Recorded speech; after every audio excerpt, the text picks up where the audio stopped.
नमस्कार, स्वागत है आपका जस्ट इंडिया में और मैं हूं आपके साथ मुस्कान। रुक करेंगे उन तमाम खबरों का जिनका सरोकार है आपसे।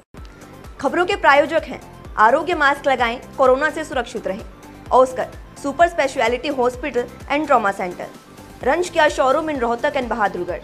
शोरूम पर आएं, टेस्ट ड्राइव लें और गाड़ी बुक कराएं। प्रदेश के लोगों को सुरक्षित, सकुशल और किफायती परिवहन सुविधा प्रदान करने के मकसद से हरियाणा के मुख्यमंत्री मनोहर लाल ने हिसार जिले के अग्रोहा में नवनिर्मित बस स्टैंड का उद्घाटन किया। बस स्टैंड का निर्माण 2 करोड़ 30 लाख रुपए की लागत से किया गया।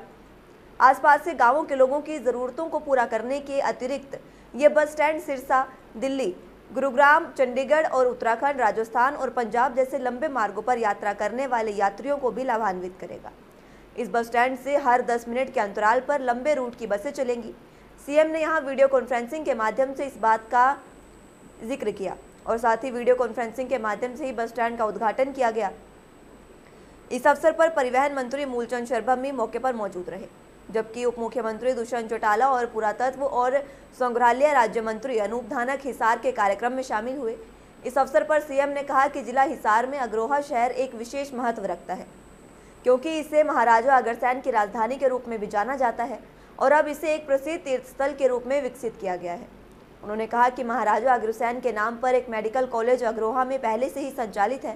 सीएम ने कहा कि हरियाणा की परिवहन सेवा देश की सर्वश्रेष्ठ परिवहन सेवाओं में से एक है और अपने लोगों की सुरक्षित, सकुशल, किफ़ायती और विश्वसनीय परिवहन सुविधा प्रदान करने के लिए प्रतिबद्ध है। उन्होंने कहा कि अग्रोहा का bus stand Hisar bus stand से केवल 20 किलोमीटर की दूरी पर स्थित है और रोजाना 450 टाइमिंग पर बसें इस बस स्टैंड से अलग अलग मार्गों पर चलेंगी। साथ ही उन्होंने कहा कि वर्तमान में राज्य में 128 बस स्टैंड। अग्रोहा एक ऐसा स्थान है जो हरियाणा की पहचान के साथ कहीं ना कहीं बहुत एक भूमिका अपनी रखता है। महाराजा अग्रसेन जी की राजधानी इस नाते से अग्रोहा एक तीर्थ स्थल भी है और यहाँ एक आगे बढ़ता हुआ एक कस्बा, जहाँ एक अच्छा मेडिकल कॉलेज, हॉस्पिटल इस नाते से आसपास के लोगों की सेवा यहाँ से होती है। और इस बस अड्डे का जो उद्घाटन हो रहा है, इससे यहाँ के लोगों को जो ट्रांसपोर्ट की सुविधाएं वो मिलेंगी, बहुत बड़ा लाभ होगा। न केवल आसपास के गांव बल्कि यहाँ तो चूँकि हाईवे का एक ये स्थान है और अंतर्राज्यीय जो यात्राएं हैं वो भी यहाँ से लोग कर सकेंगे, चाहे वो पंजाब के लिए, चाहे वो राजस्थान के लिए। और हरियाणा की हाईवे होने के नाते से विभिन्न जिलों के ऊपर यहाँ से जो बसें चलेंगी, ऐसा जो बताया गया लगभग 450 टाइमिंग्स बसों के यहाँ से होंगे। मेरी रगों में चौधरी देवीलाल का खून है, इसलिए तो किसानों को उनकी फसल का सही समर्थन मूल्य मिले, इस बात पर अडिग हैं अभय चौटाला। और जो लोग भ्रमित प्रचार कर रहे हैं वे गंभीर राजनीतिक लोग नहीं हैं जो बार बार त्यागपत्र की मांग करते हैं। ये कहना है हरियाणा के उप मुख्यमंत्री दुष्यंत चौटाला का। दरअसल गुरुवार को जेजेपी कार्यालय में लोगों की शिकायतें सुनने के बाद उन्होंने पत्रकारों से बातचीत में ये बात कही। दुष्यंत चौटाला ने कहा कि जो लोग उनसे बार बार त्यागपत्र की मांग कर रहे हैं वो लोग सही मायने में राजनीतिक नहीं रहे। कोरोना काल में भी उन लोगों ने ये मेरे त्यागपत्र देने की बात कही थी। उस समय में किसानों और आड़तियों की समस्याओं को समाधान सरकार ने किया था और आज भी वे किसानों और उनकी फसल का सही समर्थन मूल्य मिले, इस बात पर अडिग हैं। जिस दिन किसानों को उनकी समर्थन मूल्य सही नहीं मिलेगा तो वो अपना त्यागपत्र दे देंगे। दुष्यंत चौटाला ने कहा कि 25 सितंबर को चौधरी देवीलाल की जयंती पर प्रदेश के सभी जिलों में 108 रक्तदान शिविर लगाए जाएंगे, जिसके लिए सभी कार्यकर्ताओं और पदाधिकारियों की ड्यूटी निर्धारित कर दी गई है। साथ ही जिन जिले में जितने भी विकास कार्य चल रहे हैं, अधिकारियों के साथ बैठकर उनकी समीक्षा की गई है और उन्हें जल्द पूरा करने के आदेश भी जारी कर दिए। 7 साल पहले इन्हीं लोगों के नेतृत्व में कांग्रेस की सरकार ने एक मुख्यमंत्रियों की कमेटी बनाकर रिपोर्ट बनाई और एक समस्या इन अध्यादेशों के बाद हमारे सामने आई फार्मर की ओर से कि उसकी एमएसपी सुनिश्चित रहे और उसके अंदर केंद्र सरकार ने भी एमएसपी बढ़ाई है और प्रदेश सरकार ने, हमने भी एश्योर किया है कि फार्मर को, चाहे वो पैडी हो, चाहे वो बाजरा हो, चाहे वो मक्का हो, उसको एमएसपी पूरी दी जाएगी। दूसरी समस्या आड़ती भाइयों की थी कि आज ओपन एक्सेस मार्केट के अंदर किसी तरह की भी मार्केट फीस नहीं है उसको देखते हुए जो हमारे मार्केटिंग बोर्ड के पेरिफेरी है उसके अंदर रिडक्शन करी जाए। हरियाणा सरकार खरीफ 2020 के दौरान मेरी फसल मेरा ब्यौरा योजना के तहत पंजीकृत धान, मक्का, बाजरा और कपास फसलों की 100% खरीद करेगी। पंजीकृत किसानों को मंडियों में आने के लिए ई गेट पास भी जारी किए जाएंगे ताकि बाधा मुक्त खरीद सुनिश्चित की जा सके।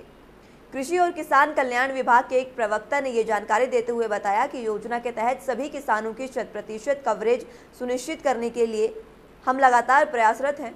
अब फसलों और भूमि के विवरण की जानकारी उपलब्ध होने से विभाग के अधिकारी औसत उपज की गणना करने और खरीद के लिए एक बेंचमार्क तय करने में सक्षम होंगे। उन्होंने कहा कि औसत उपज की 10% की अतिरिक्त छूट भी दी जाएगी। प्रवक्ता ने बताया कि राज्य भर में फसल की पैदावार में विविधताओं को ध्यान में रखते हुए फसल कटाई प्रयोगों के माध्यम से ब्लॉकवार आंकलन किया जाएगा। जहां इस बार ये प्रयोग नहीं किए जा सकेंगे, वहां पैदावार का पता लगाने के दौरान पिछले साल के फसल कटाई प्रयोगों के आंकड़ों पर भी विचार किया जाएगा। उन्होंने कहा कि ये इसलिए किया गया था कि सभी किसान अपनी फसल को बाजारों में बेच सके, साथ ही ये भी सुनिश्चित किया जा सके कि भ्रष्टाचार के लिए कोई स्थान न रहे। केंद्र सरकार द्वारा पारित कृषि अध्यादेशों के विरोध में राष्ट्रीय जन औद्योग व्यापार संगठन के राष्ट्रीय कार्यकारी अध्यक्ष अशोक भुवानीवाला ने कहा कि केंद्र सरकार द्वारा लाया गया किसान बिल, नोटबंदी और जीएसटी के बाद छोटे व्यापारियों और आड़तियों पर एक और आर्थिक प्रहार जैसा है।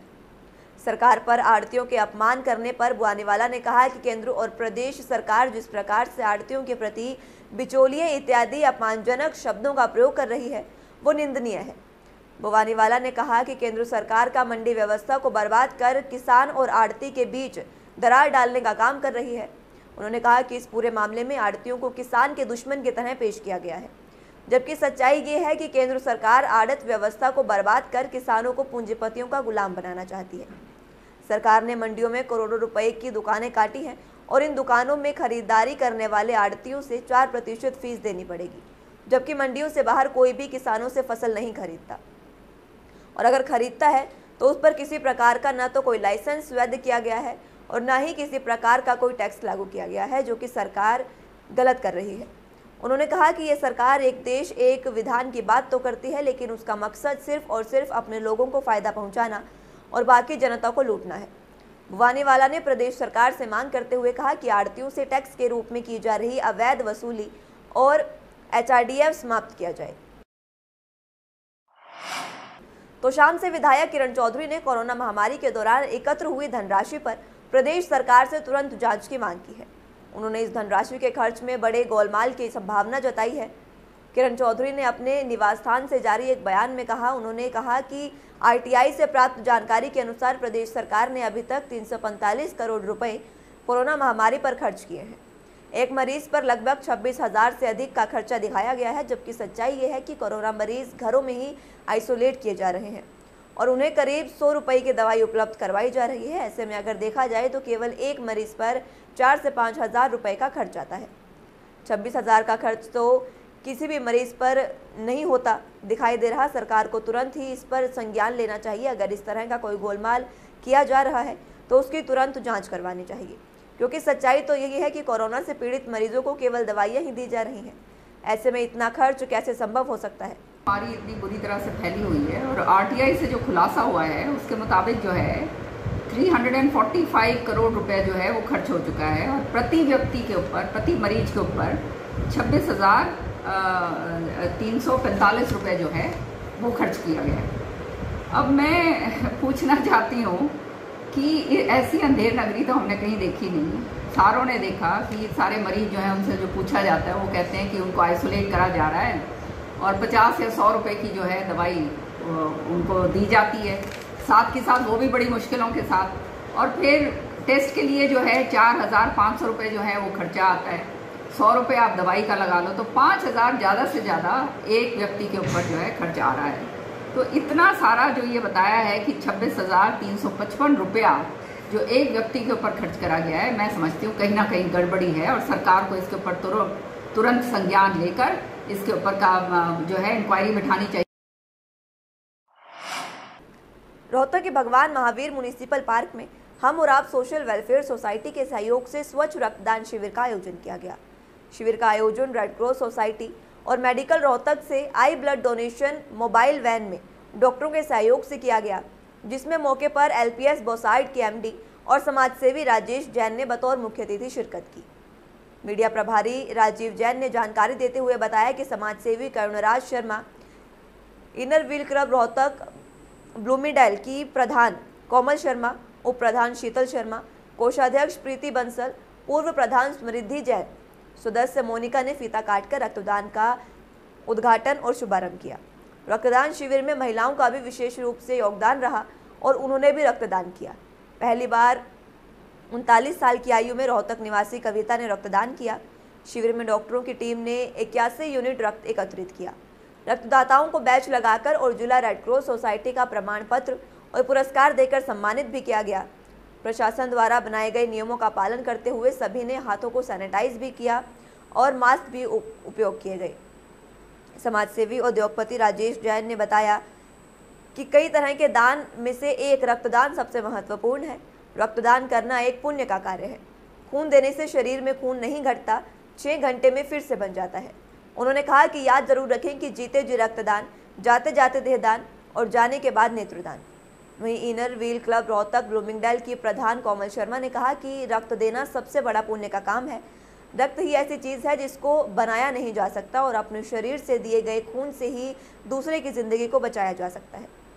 बता दें कि रक्तदान शिविर में रेड क्रॉस सोसाइटी के सचिव देवेंद्र चहल समेत कई गणमान्य लोग मौजूद रहे। इनर व्हील क्लब और हम और आप सोसाइटी और LPS बोसाइड की टीम को धन्यवाद करना चाहूँगा कि उन्होंने ये ब्लड डोनेशन कैंप ऑर्गेनाइज किया और PGI की टीम को भी कि जो आज इस कोरोना के टाइम पे इस ब्लड डोनेशन कैंप के लिए आए।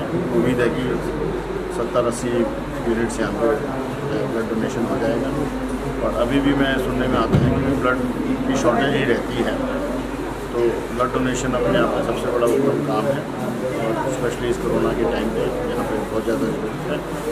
और लोगों को मैं अभी भी ये अपील करूँगा कि भाई जब तक वैक्सीन नहीं आती अपना ध्यान रखें और मास्क आपका सबसे अच्छा टूल है, सोशल डिस्टेंसिंग और सैनिटाइज़र। तो कम से कम जो आप घरों के बाहर निकलिए और अगर किसी के कोरोना हो जाता है तो होम आइसोलेशन में रहिए। खबरों के प्रायोजक थे Pramod trading company, tiles, sanitary ware, Ghanipura, Jhajjar road, Rohtak. Asian colour coated Ispat limited. Be Fast Fit, India's fastest growing fitness chain, now at Rohtak D Park.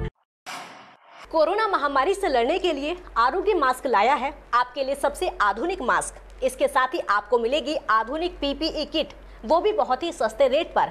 contact@arogyamask.com पर जाएं और हमसे संपर्क करें या फिर www.arogyamask.com से जुड़ें। इसके साथ ही आप हमें कॉल कर सकते हैं। हमारा पता है Anand international, plot number 181, sector 25, Panipat, Haryana.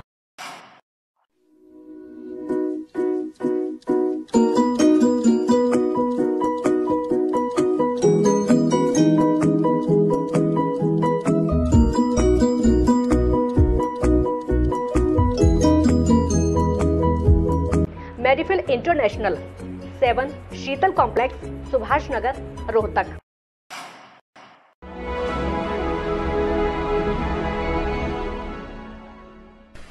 चाचा, आपने नया घर बनवाया है तो घर की छत पर कौन सी शीट लगवाई है?